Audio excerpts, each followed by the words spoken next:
the next poet up is Royce Mann.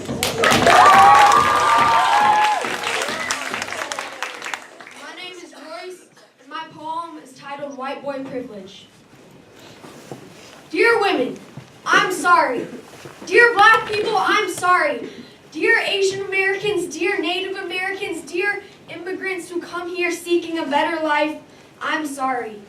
Dear everyone who isn't a middle or upper class white boy, I'm sorry. I have started life at the top of a ladder while you were born on the first rung. I say now that I would change places with you in an instant, but if given the opportunity, would I? Probably not, because to be honest, being privileged is awesome. I'm not saying that you and me on different rungs of the ladder is how I want it to stay. I'm not saying that any part of me has for a moment even liked it that way. I'm just saying that I fucking love being privileged and I'm not ready to give that away. I love it because I can say fucking and not one of you is attributing that to the fact that everyone with my skin color has a dirty mouth.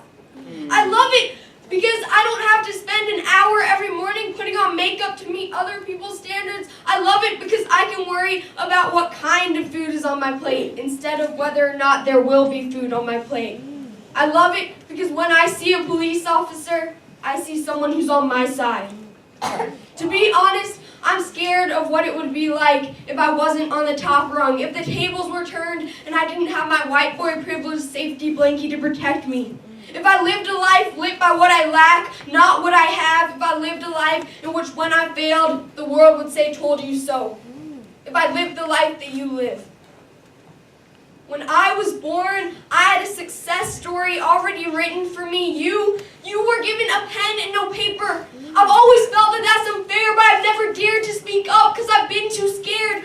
Well, now I realize that there's enough blankie to be shared. Everyone should have the privileges that I have. In fact, they should be rights instead. Everyone's story should be written, so all they have to do is get it read. Enough said. No, not enough said. It is embarrassing that we still live in a world in which we judge another person's character by the size of their paycheck, the color of their skin, or the type of chromosomes they have. It is embarrassing that we tell our kids that it is not their personality, but instead those same chromosomes that get to dictate what color clothes they wear and how short they must cut their hair.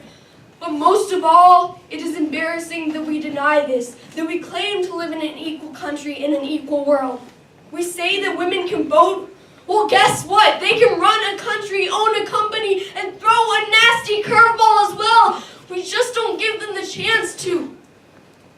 I know it wasn't us 8th grade white boys who created this system, but we profit from it every day. We don't notice these privileges, though, because they don't come in the form of things we gain, but rather the lack of injustices that we endure.